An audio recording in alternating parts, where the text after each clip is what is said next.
Long live God Almighty. Long live the baby mine. One time. So come go to Jenny Mumpire. So come for we are fire. I'm ready ever to you. Gonna make the ever to you.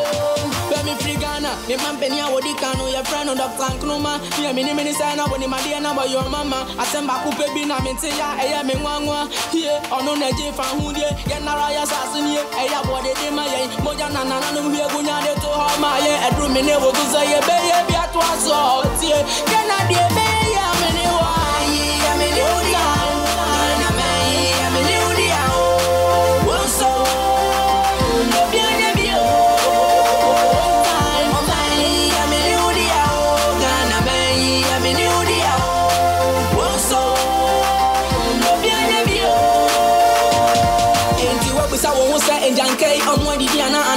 Say Obiana and then Jana into young Physican Tons of Fangu from Namufraina, come Nayan to Jomon Camfoya, who say a kind of animal that be so did video some year they did Gana City, Obia baby, and not to any greedy. I'm a janka bitty baby, and I will go to Korea, and Kobini, Libya, when I was so young.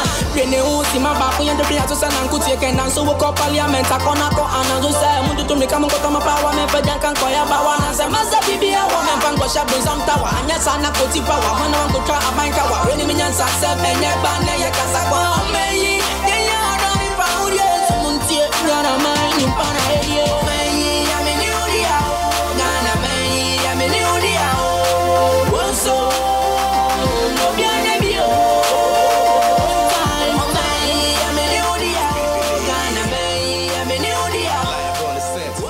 Hello and welcome to another edition of Diaspora Weekly. My name is Jermaine Nkrumah, and you're watching Diaspora Network Television. I want to begin today by thanking our sponsors, Specialized Water. I just took a sip. If you can hear the crispiness in my voice, that's the water that's doing that. Today I have a very special guest from the United Kingdom, born and raised in Osakrum. But you're not going to see him yet because, as usual, we're going to go to the jungle, after which you get to see my guest. So stay tuned for the jungle. We'll be right back.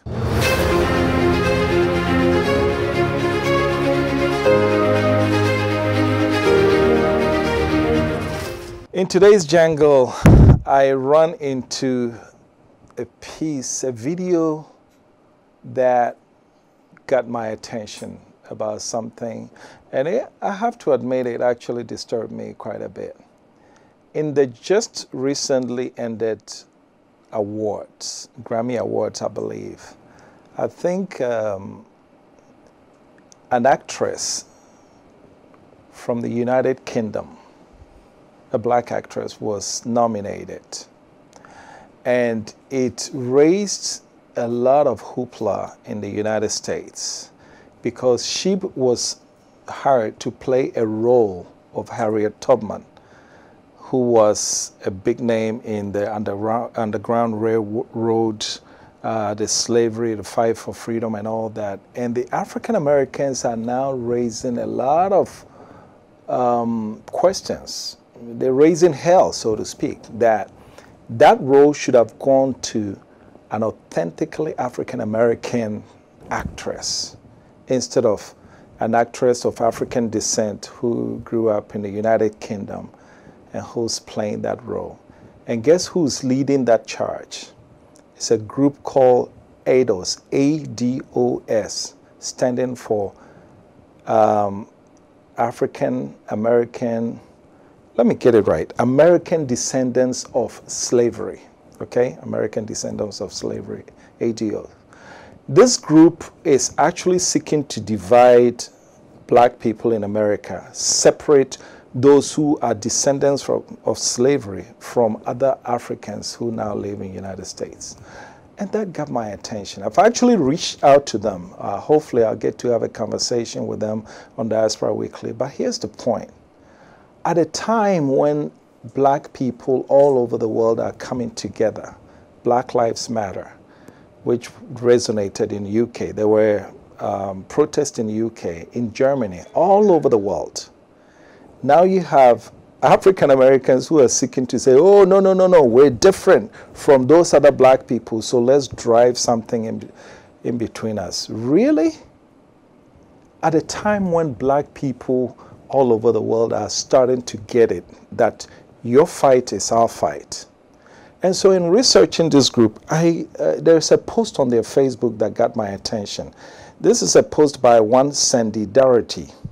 He said, a practical question: is there an African nation or a group of African nations that are going to negotiate forcefully for comprehensive reparations with the U.S. government for black Americans like Israel did with the German government on behalf of Holocaust victims?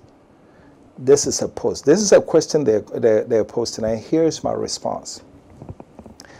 When apartheid was going on in South Africa, it took a lot of African nations, and yes, African Americans who were in America, to help fight to end apartheid.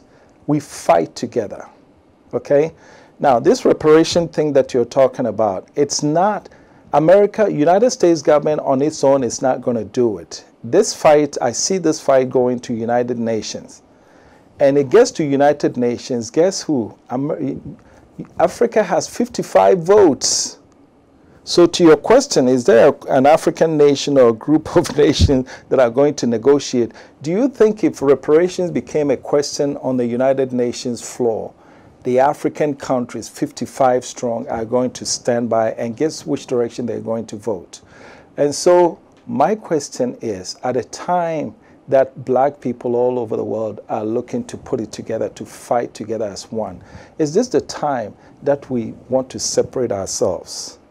One group calling itself American Descendants of Slavery, seeking to differentiate itself from other black people in America. Is this the time? Maybe you have a better answer. So if you have the answer, reach out to us on our social media pages, Facebook, Instagram, YouTube, and on our website, www.dntghana.com. My name is Jermaine Nkrumah, and this has been The Jungle.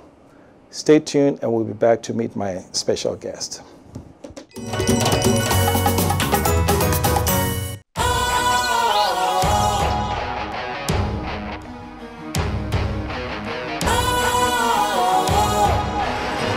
What's cool, fresh and trendy with a new look? Makes you feel real good, that refreshing vibe. Satisfies you right just the way you like. Do you know? Do you know? Do you know? Ain't gotta do it alone. Specialized makes you flow. Anytime, anywhere.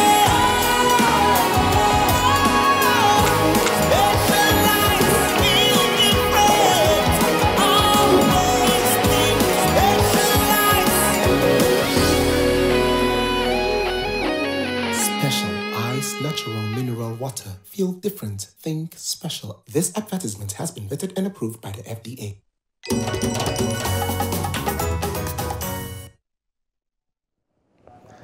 Welcome back. This is Diaspora Weekly. My name is Jermaine Nkrumah. You're watching Diaspora Network Television. Visit us on our social media handles by starting from our website, www.dntghana.com. Today, I'm joined by an old friend, an old brother, and let me tell you, before, when we were talking, you know what? Meet Emmanuel Usuansa. Welcome. Welcome to DNT. Thank you. Thank you. If you know about this gentleman here, this young man here, I'm going to ask you to tell us about yourself, but you're going to come up with some things. I almost didn't do this interview, and you know why? Because you went to all the wrong schools. That's funny. So welcome, Thank my you. brother. You're a Kumasi boy, or Sekrum boy. That's it. Typical. Typical. Yes. And of all the places in Sekrum, you didn't grow up anywhere but where again? Kumasi Krofrom. Kumasi Krofrom. Yes. Close to Ashtown. Okay. And those of you who know about Kumasi, When someone there are 4 places. When someone tells you he's from those 4 places, run for dear life. Those places are what? Crofrom, Ashtown, Asafo, and Bantama. And you're from Crofrom. That's it. So tell us about your beginnings in Crofrom. Yeah. In Crofrom, I was in the city of Kumasi Preparatory School. Okay. In Kansa Dwamena. Oh my God. That was close to Tech. Okay. At that time. Okay. So from city of Kumasi, we entered straight into Adisco College. Okay. Yes, so I spent 5 years in Adisco. Adisco, I don't have problem because you know what, with my Adisco, and then after Adisco, where did you go to 6th form? Konongo Dumasi. Konongo Dumasi. Yes. Course. Yeah. If it wasn't for Sammy, I would stop this interview right now. Do you know really? that? Yes. Because course people, do you know, in Kumasi, I think I'm trying to think if there is a school that's louder than them. I can't think of any. Wow. Course, Konongo Dumasi. They make so much noise, but they can't play soccer to save their lives. Wow. But yeah, so Course, what was your experience at Course? Why? Who goes from Adisadel and then to Course? Exactly. So we, together with a bunch of guys, said we want to go to mixed school. Fed up with boys' school. You're fed up with boys' schools? At Adisco. Okay. So myself, a couple of guys, we looked for a mixed school in Ashanti region. The closest was Amas. Amas. But we didn't want to go to Amas. What about Okes? Okes, never. Why? Okes was so close to me because of Crofrom. You remember? Yeah. Yes. That's So what I was asking. we were You so don't wanna familiar with Okes that it wasn't a big deal. Oh, really? So we planned to go to Course. Course. Yes. Because the Prempers and all, they are all boys' schools and everything. I remember the headmaster thinking that, look, how could you get strong one that qualifies you for Adisadel 6th form and you are here in Course? Were there not mixed schools in the Central region? There were. Which one? Funny enough, we wanted to come back home to Ashanti region. So you wanted to come back from Central region to Ashanti region, where we were from. Okay. All right. So the Ashanti boys in Adisco wanted to come back home. Yes. And they wanted to come back to a mixed school. That's it. And what was the reason for that? Oh, come on. That was ages ago, so you should just read through between the lines. If you don't tell me, I'm going to come out with my own meaning. Okay, I'm not going to like that. Go ahead. Okay. So if a guy goes to Central region, a Kumasi boy goes to Central region, Adisco, and then you say, I'm tired of being with boys, and I want to come home to a mixed school. There's got to be just one reason to come back to a mixed school. Girls. Maybe to come back home to our own region. Oh, okay. To come back home to your own region. Okay. All right. I'm not going to pry any further. Okay. All right. So, Course. Yes. And then you went, the story gets better. You went to Tech. Yes. And of all the halls, you didn't find anyone but which one? Katanga.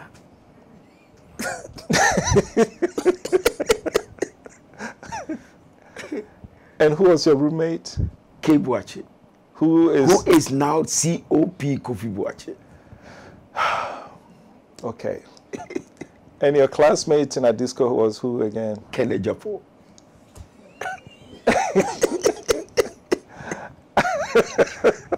Should I continue with this interview? So your classmate is Kennedy Agyapong. That's it. Whom you gave his nickname. Of course. I was so notorious. This was the young Kumasi guy, smallish as you can see from my now, giving nicknames. And 75% of nicknames given to classmates were from you? Well, yeah. Okay. So what was Kennedy Agyapong's nickname? You want to know? Yes, I do. Freaks. Freaks. Kennedy Agyapong Freaks. Yes, because so he is hiding that nickname from the public. Actually, when we went for homecoming in Adisco, the whole school was hailing him with Freaks. With Freaks. Frisco Frisk. Yes. So how come the rest of the country, as you know, popular as he is, how come nobody knows about Frisk? Yeah, because now he's Honorable Ken. Honorable Ken. You see? From now, I'm calling him Frisk. Go ahead. Wait. Fricks. Oh, Fricks. And Yes. why that? Where did that come from? You know, he was trying to pronounce cornflakes. Cornflakes. And then he said cornflakes. Canadian Japan winner. He is dead. He is dead. Yeah. He was trying to pronounce Cornflakes. and he said cornflakes. and that became his name. With his Fosu self. Wow. Yes. Canadian Japan secret now you just Of course. Okay, I mean, no that's problem. the naked truth. Nothing hidden. All right. Yes. Okay. So now, when we talk to Canadian Japan, which nickname is he? Did he give you a nickname back? No, he couldn't give me He a couldn't nickname. give you I a had nickname. my own nickname. Yeah, and which is what? I told you I'm not going to You're tell not you. gonna say. Yes. So now, if you know EO answer, get us back, because see those high school nicknames. Yeah. My own is buried. Nobody is going to ever know about it. Oh. And if any of you dig it up, you're fired from this place. So you're not going to tell us your nickname? No. Okay. Canadian Japan, you got yours unearthed, so well, we're going to get to you to bring his. That's it. So now you end up in KNUST, That's it. Katanga of all places. Katanga of all places. And with when you were BR, you didn't find anybody for a roommate than Kofi Kofi Boachi. Boachi. Who prior to coming to University of Science and Technology met me in the Crowfoam vicinity and said, I would like you to come to my room and be my roommate. Wow. That was awesome. So these Kumasi boys, I'm almost dumbfounded. But you know what? So with this background, Yeah. I know we're going to fast forward. I know you're now a minister. Sure. So a Crowfoam boy with all this background becomes a minister. I'm sure there's a good reason for that. But we're not going to go there yet. What drove you out of Ghana? Because I know you traveled to United Kingdom. I traveled to United Kingdom. Okay. In that era, the popular thing was to travel abroad Okay. after school, no employment. Right. But you finished university what time? What year? That would be 88. 88. That's it. But you didn't travel to United Kingdom until Until 91. 91. Yes. Oh, so 88 to 91. That was a 3-year gap. Very What did much you so. do with your time? That was the time I had encountered Christ. Okay. I spent time delving into the Word of God, Oh, ministering and preaching, okay. and I was in the Church of Pentecost. Church of Pentecost. Okay, so now you met Christ before you traveled out. Very Okay, much. so that one comes first, and we're going to dig into that. So if a Kumasi boy, Yeah. not just Kumasi, a Crowfoam boy, who went to Adisco and gave Canadian Japan his hidden nickname that now out, returned to, of all the schools in Kumasi, Ashanti region, you didn't find anyone but the loudmouth course people. And yes, those of you who went to course, Asabi, I know you went to course. Sir John, bless his soul, he went to course. And I know one friend of mine, Boadu, he went to course. And just to tell you about these course people, when they came to Interco in Ashanti region, they don't know how to run, they don't know how to play soccer, but they were the loudest in the entire Kumasi Sports Stadium. Anyway, so if you did all this and you now ministered 3 years after university, that's got to be something very powerful that turned you Yeah. around. Yeah. What was it? Well, very simple. You know, a discotheque guy, freaking, dancing, Wow. having fun every weekend. And you said you won a dancing competition. That was ages ago with Omar the Shrine. No, once a dancer, you're always a dancer. Okay. Let's get some music here. So that was it. Oh, really? Yeah. Okay. So, you know, our time in Kumasi was the Camuse's time, Mama Oh, Muchi, God. Hedonist, Oh, God. Golden Key, God. Cool Omar and the the Gang. Shrine, and what have you. Cool and what was your favorite song back then? You want to know? Club. What's your favorite club song? Stomp. Stomp by Brothers Johnson. That's it. Everybody get it to the top. We gonna stomp That's it. all night in the neighborhood. Don't it feel? Man, these people, when they play their, who's the reigning artist now? Shatawale. We're talking about Stomp, Brothers Johnson. We're talking about Kool and the Gang. And even back then, I think that era was Ekotibro was out. Exactly. Right? That was music. That was real music And played by real men. What do they play these days? Synthesizers. You know, and studio made up, computerized music. So, and so, from the clubs. That's it. To Jesus Christ. Very much so. Wow. You know what? We have to go on a break for this story. Okay? This is Diaspora Weekly. This is one of those ones that take me back. And we're going to go on a break. When we come back, we'll listen to the turnaround from all of the above. Night clubbing, all the things that people do when they go to high school. And then all of a sudden, we want to hear about it. This is Diaspora Weekly. Stay tuned. We'll be right back.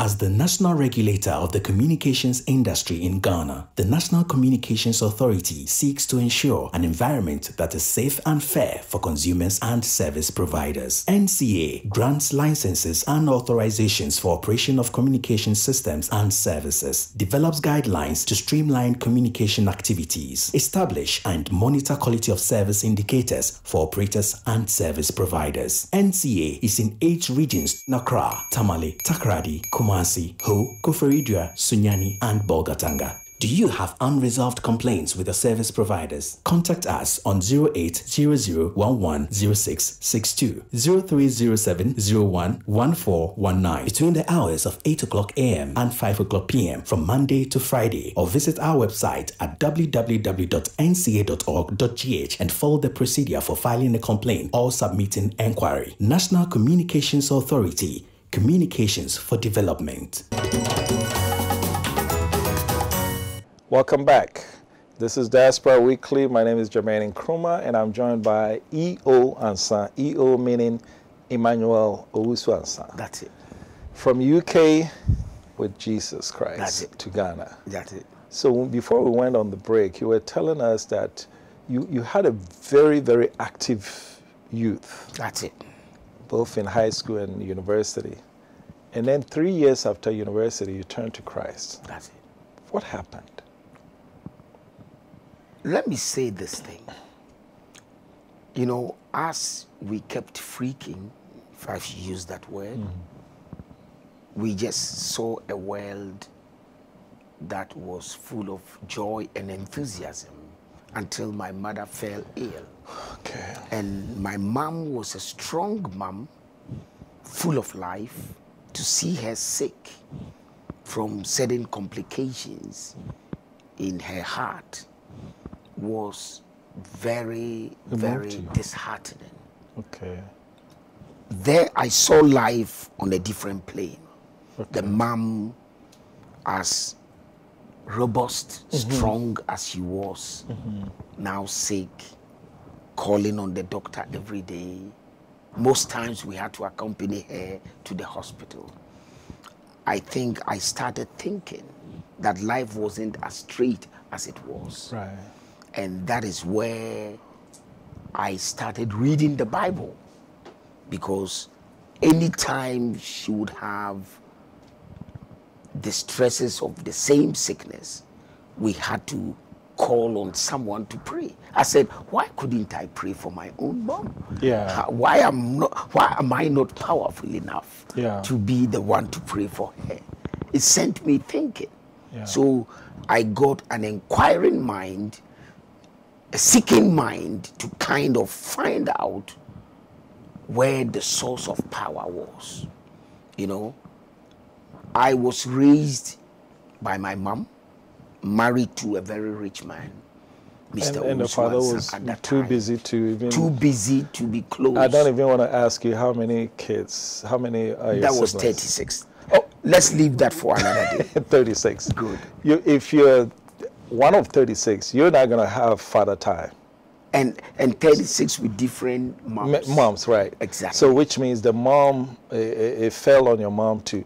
At that time, you're closer to your mom. Closer to my mom, raised by my mom. Yeah. She supported me through all my education. Okay. And so, this was the mom That who now... is now indisposed. Wow. So, life was tilted. So let me ask you, when she fell ill, did you see much of your dad, or it fell on you in terms of being close to the hands-on taking care of her?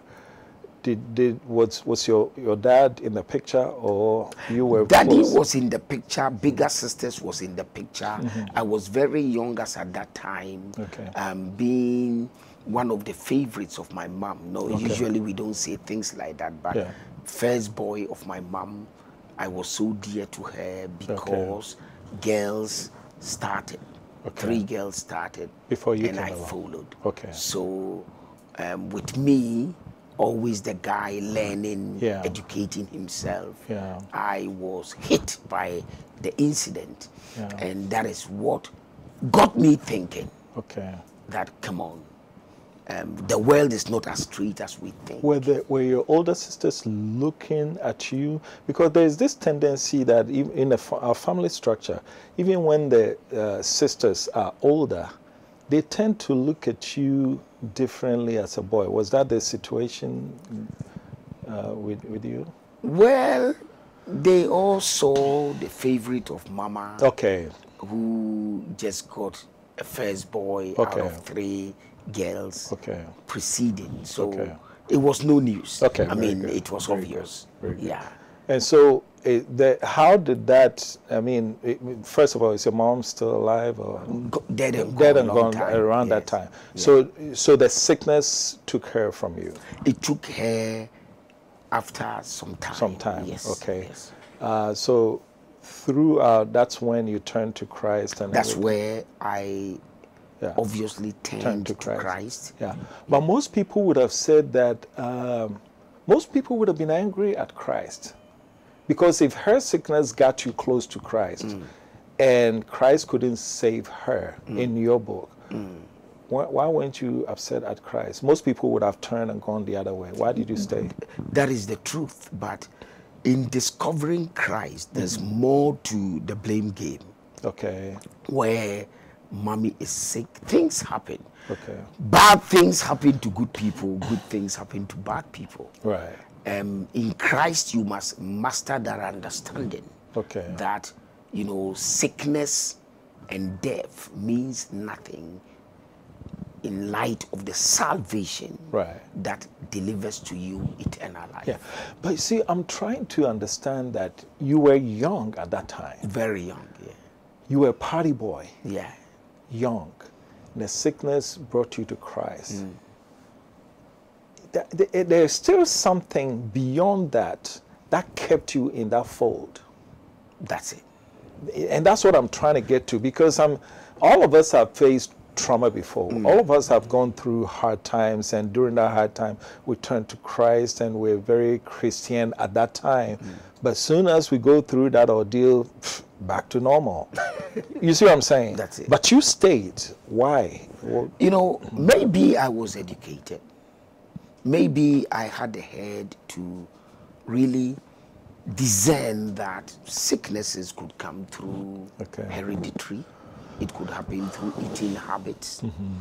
It comes from various sides. Okay. And then you were a smart boy. That's it. Before you think of demonic attack, so to speak, and all that. Okay. So I don't think I delved into the reason why Mama was sick and why would God allow her to fall ill.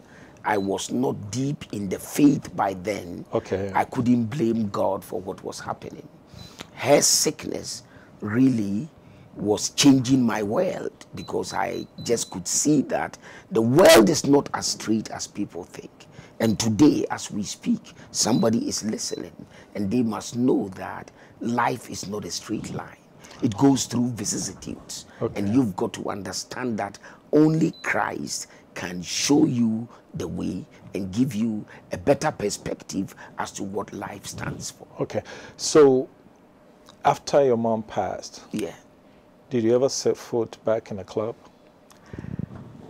The same time she was sick, like I told you, along the side I was getting converted.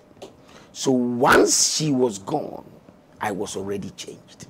So you never Because set it foot? wasn't like she died before I changed. Okay. I changed before she died. Okay. And she was so joyous to see my new life. Okay. After all the disco life, after all the freaking life, my son has come to know God through Jesus Christ. I think that thrilled her heart. Yes. And she died A happy woman. A happy woman. Yeah, but you're saying that after she died, you were a changed man, so all that clubbing thing was left behind. It was gone. Gone. Okay. Yes. Very good. So at what point did you now? So what year was this when she passed? That would be 2000 was the year. So she was sick for quite a while. Yes. Quite a long time. Yes. Okay. So that was a long transformation. It was long, yes. And then if she passed in 2000, then 5 years later, you left for United Kingdom. 4 years later, right? Yes. Okay. Actually, yes, exactly. Okay. Exactly. I 4 left years for later. United Kingdom. So why London? What drove you to go to London? Yeah, the connections were there. My wife had gone to be in London. Okay. You know, made a citizen. Okay. So it was only right to just go where my join wife her. is. Yes. Okay. So you joined your wife there. Did you guys have kids there then at the time? Or? Yeah, from there we had more kids. Okay. Yeah. All right. How many in all right now? You want to know? 7. 7. So you've been a busy man. Very busy. And a strong man, because I'm struggling with 3. I don't know how you can deal with 7. Yeah. But that's good. Yeah. So tell us about UK. When you first got there, what happened? Okay, getting to UK, I found myself a job. That's the usual thing, working with British Rail. Okay. So I worked with British Rail for some time. It got so pressing and crucial for the calling in me to find expression. Now, this is when I had joined Trinity Baptist with Pastor Kingsley Apiaje. Okay. And there was another church, Pastor Julius, who is now stationed in Kumasi. And I could see that I had the passion to win souls. They called me evangelist. And I could see the drive to do the work of God overshadowing working in a secular setting. That I can testify to. What is the main difference between an evangelist such as yourself and an ordinary Christian? Because I like to consider myself a Christian. That's it. But I wouldn't call myself an evangelist. That's it. What's the difference? It's a good question, because in as much as we are all called to win souls, because the discovery of Christ gives you the understanding that you can't keep your mouth shut, but have to witness to others. So every believer is called to be a witness of Christ. But an evangelist is an office, because there are 5 ministry gifts, namely the apostle, the prophet, the evangelist, the pastor, and the teacher. Well, give it to us in a hierarchical form. Which is higher and which is lower? That is very debatable, my good friend Jermaine. Because you see, some have said the apostle is the highest. Then comes the prophet. Then comes the pastor. Wait, time out. If Jesus was a prophet and he had apostles, how can anyone say apostle is higher than a prophet? I'm telling you the truth. So the prophet, the people in the prophetic office, deem it higher than the apostolic office. But in my taking, these are offices for duties. Okay. So there should be no competition as to which is highest. Duty and the sense of responsibility to get results is a measure of your office. So the position does not make the man, it's the man that makes the position. All right. That's why you're smarter than I am, because when I sit in classroom and the teacher go like that, I start to get a headache. So let's go to a different. When did you start ministering in the UK?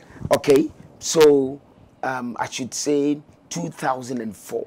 2004. Okay. I started, setting up a church, Okay. Kingdom Life Ministries. By 2005, it was outdoored. Okay. And in the areas of Crystal Palace, Kingdom Life Ministries was in force. Wait, Crystal Palace, isn't that where they have that soccer team? The football? That's where they have. Okay, go ahead. Yeah. So from Crystal Palace, we moved to Camberwell. From Camberwell, we moved to Surrey Keys. That was where we had our greatest breakthrough. Okay. With about 1,000-seater church. Okay. Yes. So you obviously ministered in Ghana before you left for UK. I did. What is and this is based what is the difference between ministering in Ghana and ministering in UK? I take it when you ministered in UK, your congregation was mostly Ghanaian, right? No. Okay. It was known in the United Kingdom, and I speak right through the cameras for anybody to judge me wrong if I'm lying. Okay. I was the guy that had the largest cross-national congregation, that is to say, multinational congregation. There came a time 29 nationalities were represented in my church. Why? In fact, Ghanaian population was 30%. Huh. So why did you think you were so attractive to the non-Ghanaian? I leave it to them to judge. Okay. But if I should say something about it, it will be my sense of equality and my sense of humility, making sure that who the cap fits, let them wear it. So I wouldn't favor my fellow Ghanaian because he's a countryman or she's a countryman. If a Zimbabwean is working so hard and deserves a position, I give it to them. So you're basically a mixture of Pan-Africanism and Christianity. That is it. Interesting. I don't think I've heard that before. Thank you. Even back in the States, you see Ghanaian church, Nigerian church, but to have them all together, that takes a skill. And you're saying that because you were pretty open. Open. So, and I happen to believe that as well, that the borders that separate us in Africa, I don't respect them. If I had my way, I wouldn't need a passport to go to Angola or anything like that, because that's how I view fellow Africans. But why is it that, in UK, I haven't been there, I haven't lived there, but judging from what I saw in the States, you still have Ghanaian churches here, Nigerians worship here, and all this. Why didn't you mix it up? Why do you think we worship separately from each other? Okay, I mean, depending on the leader's vision, your vision will attract the kind of members that actually buy into your vision. Okay. For me, I had Russians, I had the Chinese. It was quite awkward. Wow. The English, everybody. People who are in the ministry came to find out why such a thing was happening. And to climax it all, as I speak, working here in the Republic of Ghana, in the city of Accra, East Legon Church, someone had to take my place in the UK. And guess what? He's a Nigerian. Ah, there you go. In fact, his wife is Gambian. Ah. Interesting. That should tell you what I'm saying to you is true. Okay, very good. So besides ministering, and I know we're going to come back to Ghana in just a little bit. Ministering these days, there's a lot of dependence on the revenue flow. Okay. Okay. You are ministering in Ghana where, let's say, people pay tithe or whatever they contribute in cities. And then you're ministering in UK, the currency is pound sterling. And then you're back in Ghana. What's the drive? Well, if you didn't remind me of the difference in currency, I wouldn't even have thought of it. Okay. You know, because the motivation should not be money. The motivation will be around the fulfillment of your purpose. Your assignment to the people is your motivation. Okay. If you see any pastor, that's exactly what they will tell you. But in today's religion, Christianity, if you ask 10 people on the street, about 7 of them will tell you it's all about money. Why is yours different? It's because they don't get the crux of the whole gospel matter. Okay. You see, money follows ministry. Ministry does not follow money. Okay. If you execute ministry well, bless people, broaden their understanding about God, show them the highway to the heart of God, trust me, it will affect their pockets. Interesting. They are going to give willingly and voluntarily. I have seen that. I have done ministry for over 2 decades, and I can testify without fear of contradiction that good ministry is followed by money. Not the other way around. Not the other way around. So why do you think other preachers don't get this? They go out, it's all about money. They preach for 5 minutes, the next 30 minutes it's all about money. Trust me, I've been preaching here in Ghana. Nobody that has come to my church would ever say that Bishop stood and raised money. But we are not stressed. There you go. So it comes naturally. It comes naturally. If you're doing the right thing. It works. But when you don't get the concept and you get filled with fear, fear of paying your bills, fear of sustaining the ministry, fear of where the next money is going to come from, you get into trying to get, make sure you get the money, you confront guys in your church, you do this and that. But I pray to God that fellow pastors will understand that the people who sit at their feet are not stupid. Most of them know the lights over there cost money, the air conditioners cost money, the premises cost money, and when the good word descends to them, they know how to respond by giving. All right, this is Diaspora Weekly. I mean, we've gotten into, this is the deepest I think I've ever gotten into religious discussion. But we're going to go on a quick break. When we come back, we're returning to Ghana, and we're going to talk about Ghanaians, Africans, and how we move forward. This is Diaspora Weekly. My name is Jermaine Nkrumah. Stay tuned. We'll be right back.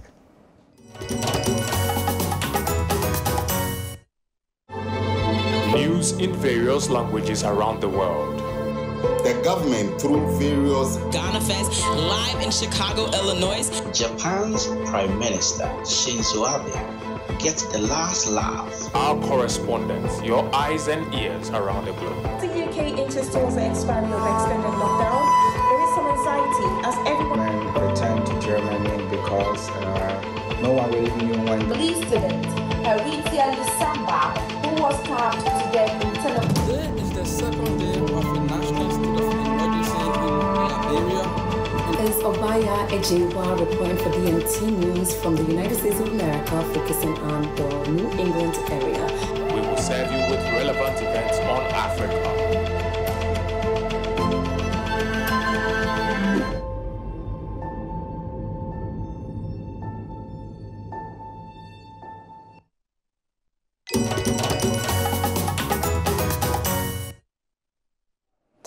Welcome back. This is Diaspora Weekly. My name is Jermaine Nkrumah, and I'm joined by, I didn't even put the title in front of your name. I'm not title conscious at all. Okay, so Emmanuel Owusu and Sam. I'm still fine. Very good. We've been discussing ministry and discotheques and everything, but you know, at the heart of it all, in Ghana, things must happen to move. So you were in the UK. That's it. And you decided to come back. What drove you back? Well, if you work for a company and you have to receive directives from the CEO of that company and you really love your job, you have no choice.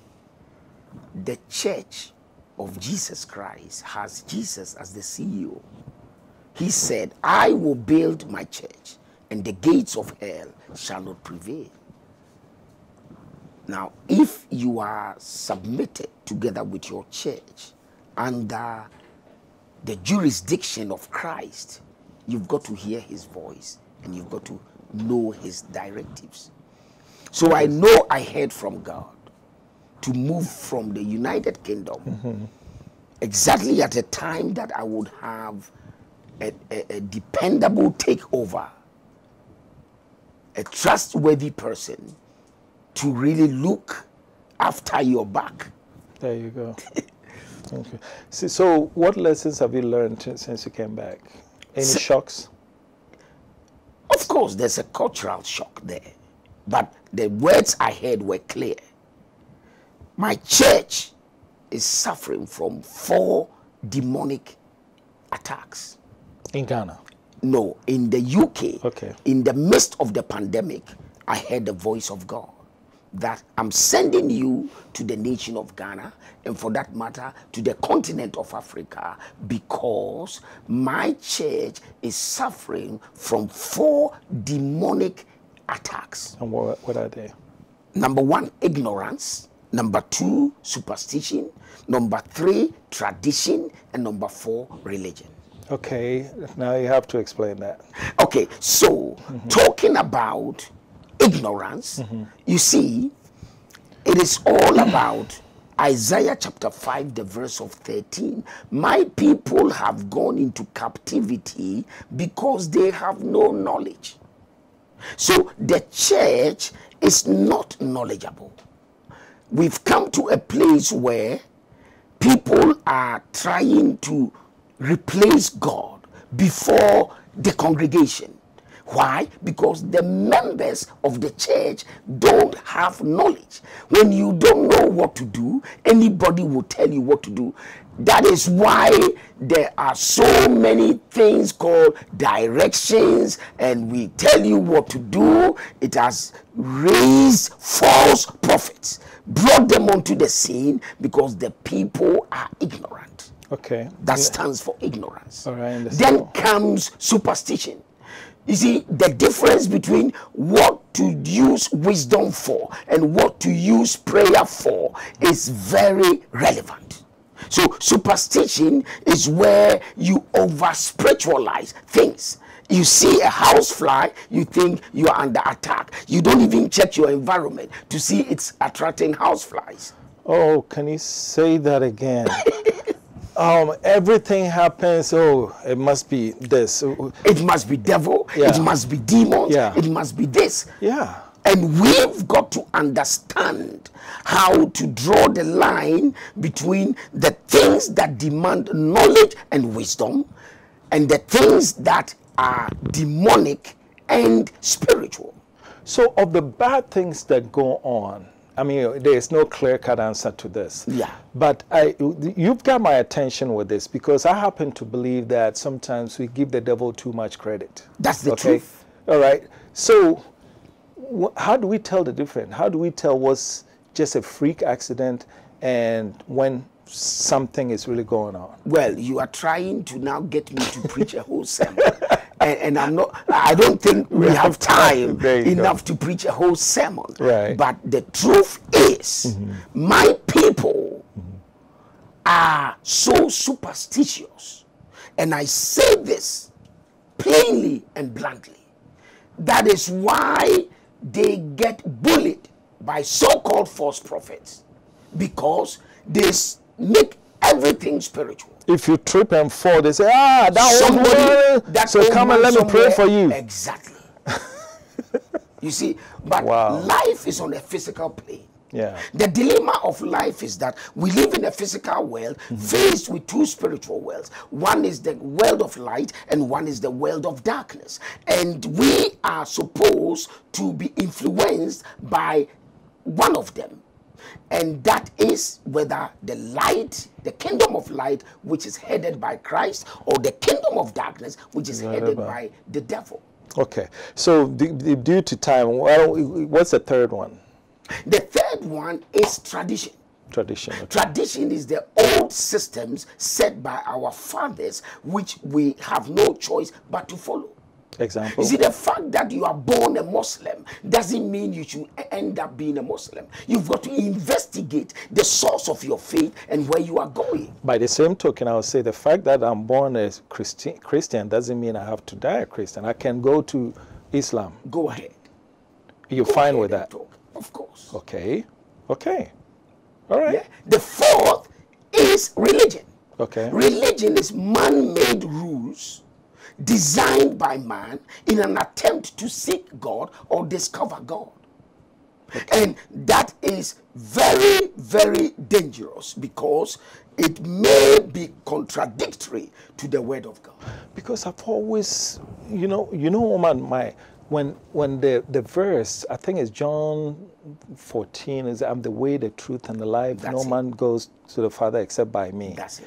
I struggled with that because the God that I know would not create Jermaine Nkrumah and put him in a Christian country. Yeah. And where I'm exposed to Christianity, so by all means, I'll become a Christian. And I'm going to be judged by Christian standard. But then that same God will create Muhammad Ahmadu in a completely Muslim environment where he's exposed to only Islam. But in the end, we're all going to be judged by Christianity. That gives me an advantage over Muhammad. I don't think God will do that. You see, your contemplation brings me to a verse in the book of Acts that says, in times of ignorance, God overlooked. But now, he wants all men to believe in Christ. Now, that is a very powerful statement. You see, in your lifetime, you've got to be informed about the existence of Christ. What if the guy in Iraq who never hears a word of Jesus Christ lives to be 36 and dies a Muslim? Does it mean he never got to hear? Even I got to hear about Jesus 1,000,000 times. That's it. He will be lucky to hear about Jesus maybe 2 or 3 times in his lifetime. So God is going to blame him for not converting to Christianity? Yeah. That's not fair. Exactly. So there is a way where the standards of judgment must depend on God. Okay.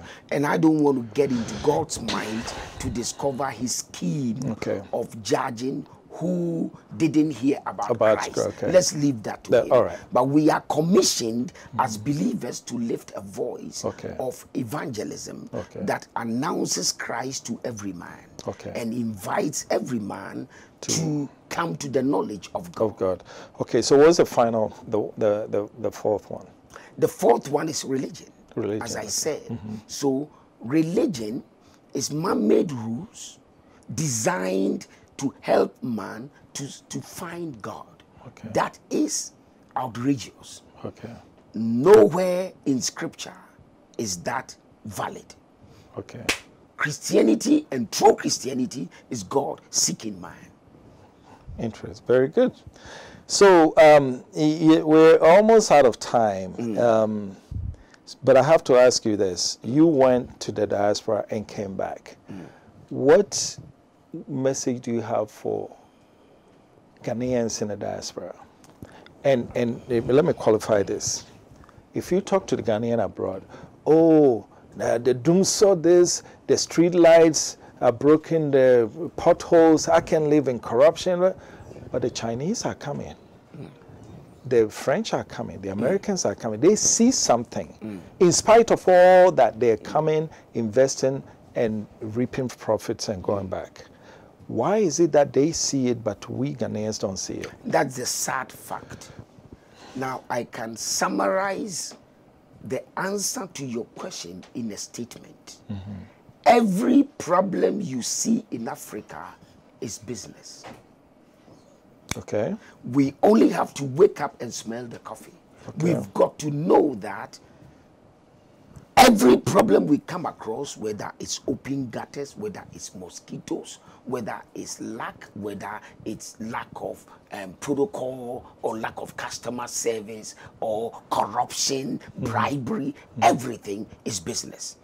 We've got to understand that somebody discovered that even the way to dispose of our rubbish was inefficient. And he introduced efficient ways of disposing of your rubbish. And he has become a millionaire. Now, tell me what? The Chinese are coming because they have eyes to see that problems are business.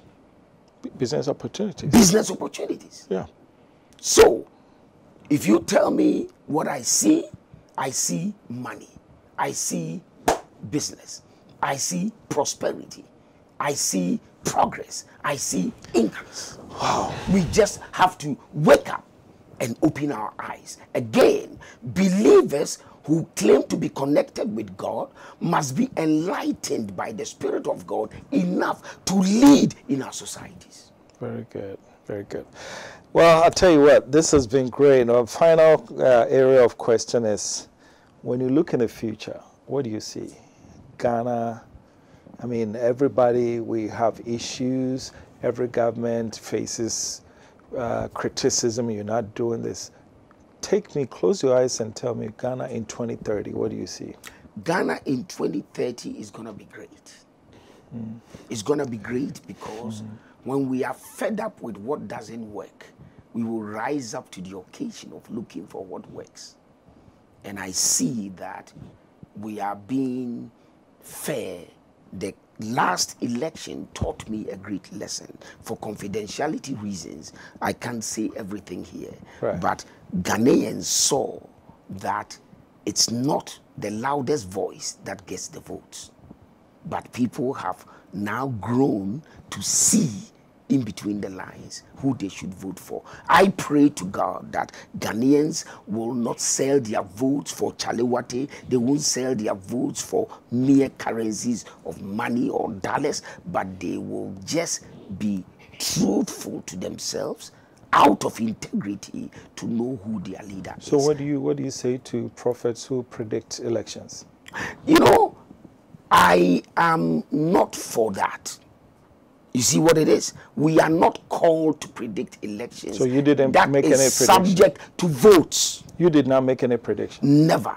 Okay. And I don't think I would ever do that. Because the people have sense enough to vote for who they like.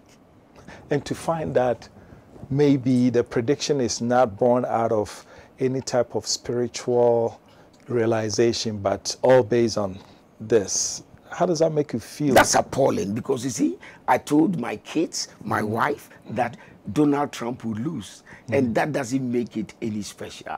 I don't think I stepped into my prophetic office to discern who would win. It was just by observation. By observation. See, yeah. I'm not into doing guesswork and calling it prophecy. You know what? I'm going to thank you.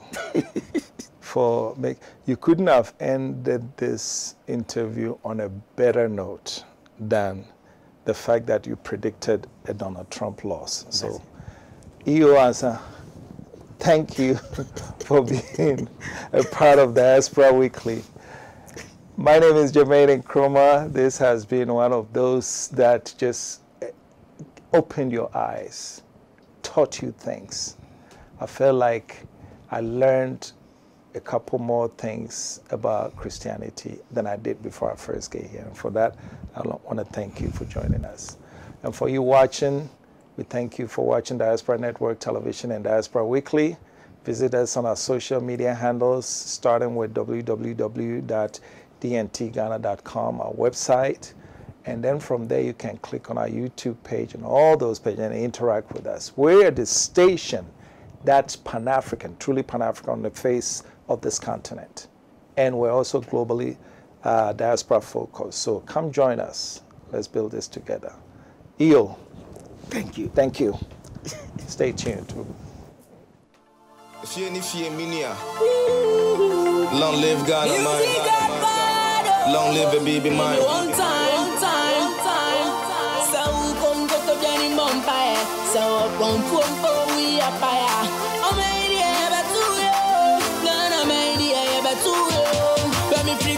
me man penya wodi kanu your friend on Dr. Nkrumah. Me mini say na boni my dear na boy your mama. Asemba coupe bi na mente ya eya me nwanwa. Here ono na je fa hu die. Ye na raya sasini eya body de ma ye. Moja na no hie gunya de to ho ma ye. Edru me ne wo to say ye be ye bi ato aso tie. Ye na de be ya me ne wa ye ya me ne odi a. Na me ya me ne odi a. Wo so no bi anya bi o.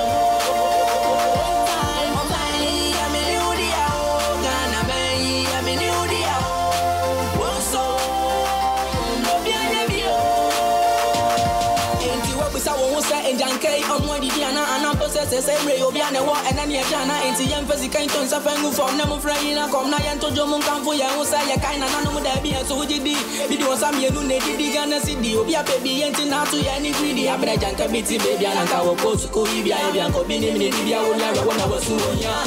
Rene Usima Baku and the Piatos and Kutia can dance over Parliament, Akonako, and those to me come to my power, and Pajankan Koya Bawana, and Master Bibia, one and Pango Shab, some tower, and Yasana Kotipa, one of the Kawa, Rene Minyan Sasa, and Yaba.